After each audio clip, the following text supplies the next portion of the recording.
Bonjour à tous et merci de me suivre sur ma chaîne Mon Budget Coloré. J'espère que vous allez bien et que vous profitez de cette fin d'année scolaire. Euh, Déjà, je dois avouer que j'ai été sacrément étonnée de voir qu'on était déjà pas loin de 60, que vous étiez déjà pas loin de 60 à me suivre sur cette chaîne. J'ai adoré vos commentaires, c'était trop cool, ça m'a fait trop plaisir.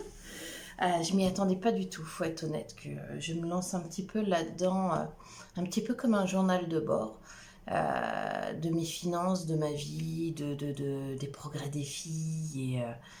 Et voilà, donc c'est vrai que j'ai été vraiment étonnée et j'adore, c'est trop kiffant, faut être honnête. Donc merci à tous de me suivre et j'espère que vous serez de plus en plus nombreux à partager vos expériences avec moi. Ça me fait chaud au cœur. Donc voilà. Donc le mois de juin, je n'ai pas beaucoup posté étant donné que j'ai eu beaucoup de travail, beaucoup de travail et des examens médicaux encore et toujours. Encore aujourd'hui, j'ai une IRM à faire du bas du dos, donc pour voir un petit peu l'étendue de la spondylarthrite au niveau dos et bassin, à cause de douleurs qui n'arrête pas en fait, qui n'arrête pas. Donc voilà. Mais sinon, il y a eu de très bonnes nouvelles au mois de juin. Ma fille Elisa a trouvé un patron pour son CAP. Donc Elisa a un parcours un petit peu atypique. Déjà, elle a été obligée de changer de collège il y a 2 ans, quand on est arrivé dans le nouvel appartement suite à la séparation d'avec son papa. Elle a eu beaucoup de mal à s'intégrer en troisième, beaucoup de pression aussi pour savoir ce qu'elle devait faire, seconde technologique, seconde générale, partir en CAP ou pas. Et Elisa, qui est quelqu'un d'assez nonchalant, on va dire, pondéré, me faisait des crises d'angoisse. Franchement, c'était quelque chose, cette pression que lui mettaient les professeurs, c'était quelque chose qu'elle avait beaucoup de mal à gérer. Donc, c'est vrai que la troisième et le début de la seconde ont été compliqués pour elle. Et en décembre 2021, on était en train de préparer les courses de Noël. On a fait un marché de Noël et on est tombé sur une personne qui vendait des confiseries artisanales. Cette personne nous a donné un petit flyer, allez voir la boutique, tout ça. On y a été, on a été voir la boutique et Elisa est tombée amoureuse, vraiment tombée. Elle a eu le déclic, elle est en plein milieu des courses, pouf, elle me fait je rentre à la maison. Alors moi, mais on n'a pas fini nos courses, j'ai vu mes sacs dans les mains. J'étais là, mais qui va m'aider? Elle, au secours. Et elle est rentrée, donc quand même avec la moitié des sacs, mais elle est rentrée, ça m'a étonnée. Et en fait, elle a été faire des recherches sur Internet pour savoir comment devenir confiseur artisanal. Et de fil en aiguille, à force de regarder des vidéos, elle s'est rendue compte que il y avait encore mieux que enfin mieux. Attention, hein, je ne veux vexer personne, mais dans son esprit à elle, il y avait encore quelque chose de plus intéressant pour elle. C'était la pâtisserie décorative, le cake designer. Donc, c'est-à-dire la personne qui décore des gâteaux avec des fleurs faites en pâte d'amande, du, du beurre travaillé, ou alors, je suis désolée, je ne m'y connais pas plus que ça, mais de la crème au beurre, pardon. Et ça, c'était, mais vraiment, je l'ai perdu pendant toutes les vacances de Noël, où elle a vraiment regardé, s'est intéressée au parcours, à la façon d'y arriver. Et donc, début 2022, elle m'a annoncé qu'elle voulait suivre un CAP pâtisserie. Donc, même si elle était déjà en cursus de seconde générale, j'ai entamé les démarches auprès de son proviseur en lui disant que Elisa allait faire différents stages de découverte dans plusieurs boulangeries Et donc, elle a fait 6 stages en tout, entre janvier et mai 2022. Donc, elle a été plus ou moins déscolarisée, hein. La déscolarisation a eu lieu parce que comment être en stage une semaine en pâtisserie, reprendre les cours, c'était compliqué.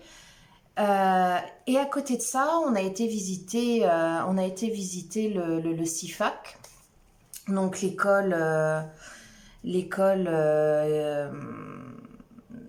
qui va lui apprendre son métier. Enfin, je sais même pas ce que veut dire CIFAC en fait. Faudrait que je regarde, ça serait intéressant. Enfin voilà, c'est là où il y a les CAP coiffure, esthétique, automobile, boulangerie, boucherie, pâtisserie. Il y en a, vraiment, il y a pléthore. C'est assez impressionnant. On a fait la visite des portes ouvertes là.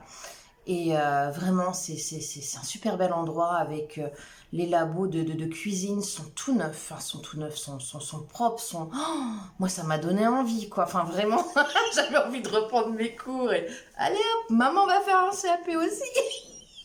C'était cool, franchement, c'était cool. Et pour la première fois en un an et demi, j'ai vu ma fille revivre. Enfin, vraiment, elle avait des étoiles dans les yeux, elle était excitée, elle était émerveillée, elle avait envie de commencer là, tout de suite maintenant. C'était le soulagement, vraiment le soulagement, parce que, comme je vous l'ai dit, c'est une gamine qui est réservée, qui est nonchalante, qui est assez timide, voilà, qui est dans son univers, et la voir craquer comme ça, c'était, oh là là, c'était, moi, pour un cœur de maman, voilà, c'était dur. Donc, contente qu'elle ait décroché son patron. Et vraiment, c'était la boulangerie qu'elle voulait en priorité parce qu'ils font des entremets, ils font des décorations justement de gâteaux. Et c'était ce qu'elle voulait absolument, cette pâtisserie-là. Et donc, eh ben, elle a réussi. Franchement, elle a réussi. Ils la prennent là pour septembre. Donc, ça va être un changement de fou parce que au final, son emploi du temps, ça sera une semaine à Caen, donc au CIFAC, au foyer. Elle va être hébergée au foyer, donc sans maman. Et je ne sais pas pour qui ça va être le plus dur, maman ou ma fille. Et 15 jours chez son patron. Donc son patron, il est à 5 minutes à pied de la maison. Et par contre, c'est les horaires, quoi. Les horaires vont être coton parce qu'il faut qu'elle soit à 5 heures sur place. Donc, c'est-à-dire, 5 heures dans le labo, prête à bosser. Donc, c'est-à-dire 5 heures moins le quart là-bas, quoi. Donc, réveil 4 heures au minimum parce qu'elle a un petit peu du mal à démarrer le matin. Donc, ça va être... ça va la changer de rythme. Ça va être violent. Mais c'est ce qu'elle veut, c'est ce qui la rend heureuse. Et franchement, enfin, moi, je suis prête à tout, quoi. Si c'est ce qui la rend heureuse, je la soutiens à 100%. Donc, pour la féliciter, on a une petite dépense imprévue. Enfin, pas imprévue, elle était prévue, elle était budgétisée. Avec papy, avec mon papa, on lui a offert sa première valise, une grande valise, une belle valise d'adulte, parce que pour l'instant, elle empruntait la mienne, étant donné que je fais pas mal de déplacements sur Paris, quand on n'est pas confiné, toujours. Et donc là, elle voulait sa propre valise avec son vanity. Elle en avait parlé, mais sans la demander, juste, oh tiens, va falloir que j'ai ma valise. Et donc, je me suis dit, ah, ça serait bien, ça serait un joli cadeau à lui faire pour la féliciter. Et donc, avec papa, on lui a acheté son set valise et vanity. Donc, on en a eu pour 128 euros, je crois, quelque chose comme ça. Donc, quasiment 65 euros chacun. C'est un beau cadeau, vraiment, c'est un beau cadeau. Mais comme elle part une semaine en foyer, sans possibilité de revenir à la maison, il faut qu'elle ait vraiment assez de change. Ses chaussures, pareil. Il va lui falloir des tennis, ses chaussures de sécurité de travail. Il va lui falloir la panoplie complète pour travailler. Donc, plus les cours, enfin, c'est ce que je disais, autant mettre ça dans la valise plutôt que d'avoir 150 sacs sur le dos. Ça va être une organisation, mais au moins, voilà, elle a la belle valise, elle va pouvoir se la jouer. Donc voilà. Donc c'est aussi un petit message pour dire aux parents dont les enfants ne savent pas encore trop quoi faire. Ne vous découragez pas, bon, j'ai envie de dire ne paniquez pas. Il y a un moment où, enfin moi vraiment, je commençais à m'angoisser tout autant que ma fille, hein, faut être honnête. Et, euh, et voilà, quand elle a eu le déclic et qu'elle a su quoi faire, voilà, faut juste faut aller à tout ce qui est dans les centres d'information, faut prendre contact avec la psychologue scolaire, prendre contact avec le directeur et puis voir avec eux les possibilités pour les aider dans leur orientation, vos pétios, parce que c'est compliqué, notre monde est compliqué, donc faut savoir les épauler, faut savoir les soutenir, faut savoir voilà, les guider. Les guider. Moi, c'est comme ça que je vois en tout cas mon rôle de maman, c'est guider mes enfants voilà, dans la direction qu'ils choisissent, mais tout en les soutenant, quoi. C'est important, c'est important. Donc voilà, il y a toujours une possibilité même une fois qu'ils sont en seconde, même une fois qu'ils sont en première, il y a toujours possibilité de les réorienter. C'est pas évident, faut être honnête. Enfin, moi, Elisa, ça a pris 5 mois de déscolarisation parce qu'on ne peut pas non plus lâcher l'enfant comme ça. Non, non, il fallait vraiment qu'elle soit sûre d'elle et qu'elle fasse plusieurs stages. Donc, c'est ce qu'on a décidé de faire avec son proviseur. Mais il y a possibilité de les réorienter, même si vous avez choisi la voie générale un petit peu par défaut, on va dire. Donc voilà. Euh, pour moi, maintenant, beaucoup de paperasse en vue au mois de juillet parce qu'il faut que je finalise l'inscription au CIFAC. Il faut que je demande les bourses, il faut que je demande l'aide au niveau du logement parce que le papa ne veut pas aider. Il a été clair là-dessus, étant donné qu'il voulait absolument qu'elle suive une filière générale pour finir en faculté, enfin en université. Le fait qu'Elisa choisisse un CAP ne convient pas au papa et donc il m'a clairement dit que eh ben, je me retrouvais un petit peu toute seule pour gérer les dépenses liées aux études du CAP, donc 180 euros de logement tous les... Alors elle a 15 jours de patron, une semaine de cours. Donc 180 euros toutes les 3 semaines pour le foyer. Tout compris, hein, par contre, c'est l'hébergement, c'est la nourriture, c'est vraiment 180 euros sans surplus. Sans surplus. Donc ça va être ça va être un nouveau poste du budget. On va voir comment on va s'organiser. On va voir comment on va s'organiser. Normalement, j'ai le droit à une aide pendant, je crois que c'est 48 mois, il me semble, euh, pour, euh, pour payer le foyer. Je vais voir si j'y ai le droit. Je vais monter un dossier de toute façon et puis y aller à la one again. Ça me réussit bien, le à la one again. Enfin voilà. Donc niveau budget, le mois de juin était un petit peu chaotique. Donc voilà, parce qu'il y a eu cette fameuse valise qui, même si elle était planifiée, 120 euros qui s'en vont comme ça. Et mon ordinateur est tombé en panne. Alors ça a été le pompon. Faut être honnête que l'ordinateur, je ne peux pas travailler sans. Ça a été une catastrophe. Enfin, vraiment, pour moi, c'était... quand il m'a planté, j'ai été catastrophée. C'est mon outil de travail. Je ne peux pas bosser sans PC. Il y a toute ma compta, il y a toute ma vie sur ce PC. C'est simple. Tous mes papiers, tout l'historique de mes contrats, il y a tout sur ce PC, toutes mes photos, mes vidéos, j'étais oh mon Dieu. Donc j'ai galopé chez Monsieur Ordinateur et Monsieur Ordinateur, c'est le disque dur qui plantait, enfin qui était en fin de vie. Le disque dur et la batterie. Donc, Monsieur Ordinateur m'a changé tout ça. J'en ai eu pour 280 €, qui n'était pas prévu pour le coup, vraiment. C'était mon PC n'est pas vieux, il a 5 ans et bah, c'est vrai que, étant donné que je suis tout le temps dessus, il s'use.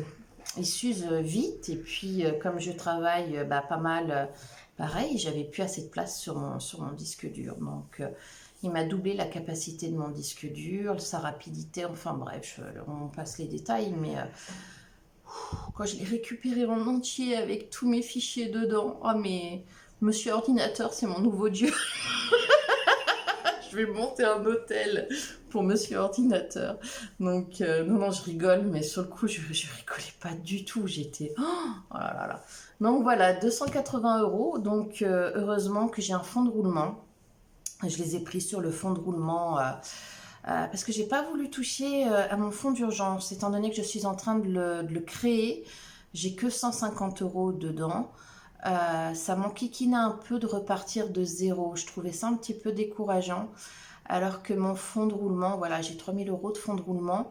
Que voilà, je tape dedans, mais quand eh ben, j'ai un bon. Quand j'ai un bon salaire, j'ai envie de dire, je le réalimente constamment, ce fonds de roulement. Il descend rarement en dessous de 2000 €. Je me suis dit que j'allais toucher trois gros fichiers au niveau de l'édition. Et donc, je pouvais me permettre de prendre voilà, les 280 € dans ce fonds de roulement-là. Et puis, aviser après au mois de juillet, août pour les combler. Donc voilà, d'autant plus que bon, comme on approche de la fin de l'année scolaire, je ne vais plus avoir la psychomotricienne à payer, donc mine de rien, c'est 80 € que je vais récupérer pendant 2 mois, 160 €. Ces 160 € là, je vais les mettre de côté pour la rentrée scolaire. Parce que pareil, la rentrée scolaire va me coûter cher, je ne sais pas ce qu'il va falloir pour Elisa. Il y a les chaussures de sécurité, c'est sûr. Il y a au moins 2 voire 3 habits complets pour protéger ses vêtements, c'est sûr.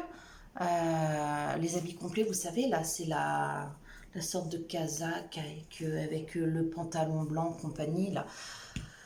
Je sais pas combien ça coûte, j'ai pas encore osé regarder, je vous avoue. Il y a ça, après il y a des ustensiles de pâtisserie aussi dont on m'a parlé. Mais le professeur qu'on a rencontré aux portes ouvertes m'a dit qu'il fallait attendre, qu'il y aurait un papier, machin. Mais voilà, ce coup-là va se répercuter fatalement. Donc, je m'y prends un petit peu différemment cette année pour préparer la rentrée scolaire. J'ai commencé déjà à rhabiller les filles. Donc, je passe moi beaucoup par Vinted. Et là, j'épluche Vinted pour commencer à acheter des t-shirts, les pulls. T-shirt, pull. Pour ma seconde, elle met pas mal de leggings, donc des leggings. Et puis, on verra un petit peu. Je vais essayer de répartir l'achat de vêtements voilà, sur juillet et août. Sur juin et juillet, de façon à ce qu'en août, il me reste les affaires de travail d'Elisa et puis des pantalons parce que j'achète les pantalons vraiment une semaine avant la rentrée parce que moi mes filles ont tendance à avoir une poussée de croissance en été avec le soleil. Donc je me méfie un petit peu, je me suis déjà fait avoir. Donc non, cette année, les pantalons, les jeans, ce sera vraiment juste avant la rentrée scolaire, comme les chaussures de toute façon. Donc voilà. Cette année, pas de vacances pour nous.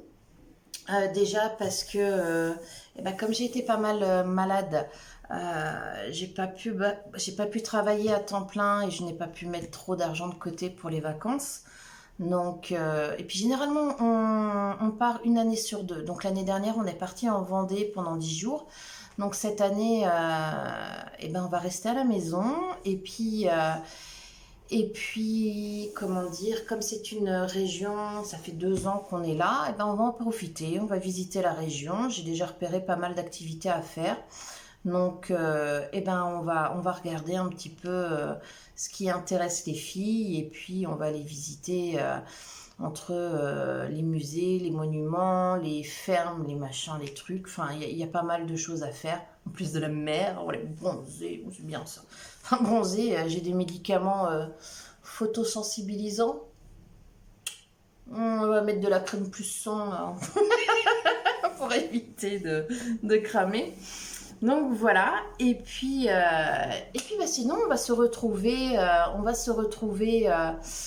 plus régulièrement en juillet. Alors déjà pour le budget de juillet, vous le montrer. C'est pareil, j'ai récupéré des choux chinois. Je n'ai jamais fait de choux chinois, mais j'ai récupéré des choux chinois à l'épicerie solidaire où je vais. D'ailleurs, je vais faire une vidéo sur l'épicerie solidaire. C'est vraiment quelque chose, si vous en avez une à côté de chez vous, n'hésitez pas à monter un dossier, à vous inscrire. Moi, grâce à l'épicerie solidaire, j'ai sacrément diminué mon budget de course. Et après, il faut faire un petit peu attention à ce qu'on achète, le comparatif par rapport à certains produits. Mais pour tout ce qui est légumes, tout ce qui est viande, tout ce qui est yaourt, moi, il me sauve la vie. Enfin, je respire depuis que je vais là-bas parce que mon budget course a sacrément diminué. Et je peux offrir une alimentation plus variée aux filles. Enfin, c'est quelque chose qui me tenait à cœur. Enfin, Elisa est végétarienne. Donc, vraiment, les légumes, ça a un coût assez important. Et aller à l'épicerie solidaire, enfin, ça, oui, vraiment, ça a sauvé mon porte-monnaie, quoi. Faut être honnête. Avec l'inflation actuelle, c'est génial. Enfin, franchement, c'est génial. Après, c'est beaucoup de dates courtes. Donc, faut aimer le principe. Moi, je suis anti-gaspi de base, donc c'est quelque chose qui me correspond bien, qui me convient bien. Pareil, ils ont un vestiaire solidaire. Oh, le vestiaire, il est génial. Mathilde, ma deuxième fille, l'appelle la caverne d'Ali Baba, c'est pour vous dire. Elle y trouve plein de choses. Elle s'éclate à chaque fois qu'on y va. Elle trouve tout le genre, toujours des vêtements à ramener, des robes. Enfin, c'est une petite fille qui est charpentée comme maman, donc bien charpentée.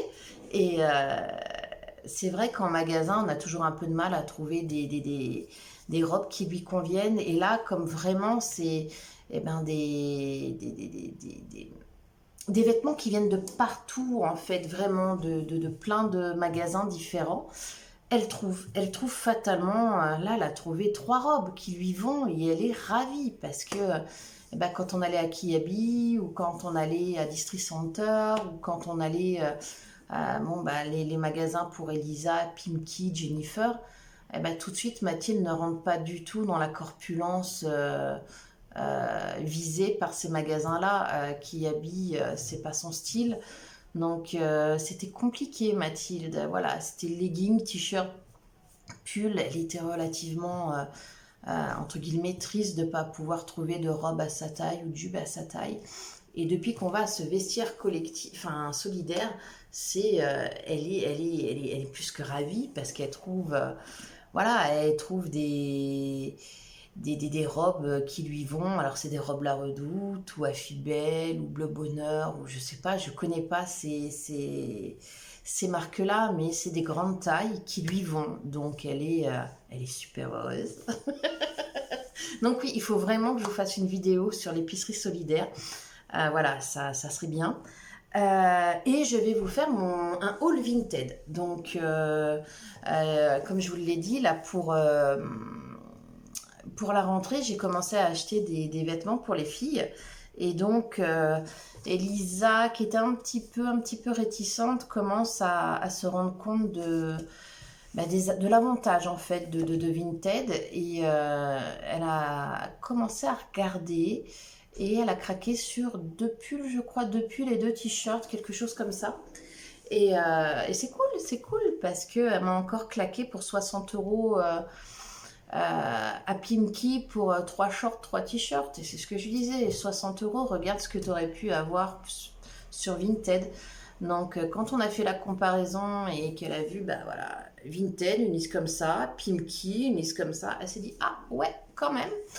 Donc, elle l'a regardé un petit peu plus longuement et a trouvé des choses qui lui plaisaient. Donc, mais j'attends de réceptionner tout ça, on fera un débat. Enfin, je filmerai le déballage, histoire de voir avec vous un petit peu eh ben, ce que ça peut donner les trouvailles sur Vinted. Voilà, voilà. Donc, écoutez, je vous fais des bisous. Et puis, je vous dis à très très vite. Et bah, prenez soin de vous. Bisous!